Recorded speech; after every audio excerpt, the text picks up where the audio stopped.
Freeze చేశారు. రవికి ఏం చేయాలో అర్థం కాలేదు.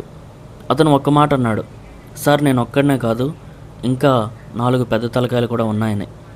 అది వినగానే పోలీసులు కూడా ఆశ్చర్యపోయారు. బెయిల్ రాదా? రవి ఇక బయటకు వచ్చేది ఎప్పుడు?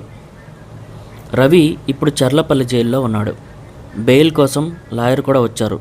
కానీ కోర్టు బెయిల్ ఇవ్వకపోవచ్చు. ఎందుకంటే 20 కోట్ల వరకు అతను అక్రమంగా సంపాదించాడు. ఎవిడెన్స్ చాలా స్ట్రాంగ్గా ఉంది. యూరప్ పారిపోయే రిస్క్ చాలా ఎక్కువగా ఉంది. బయటకు వస్తే మళ్ళీ సైట్ని స్టార్ట్ చేసే అవకాశాలు 100కి 100% ఉన్నాయి.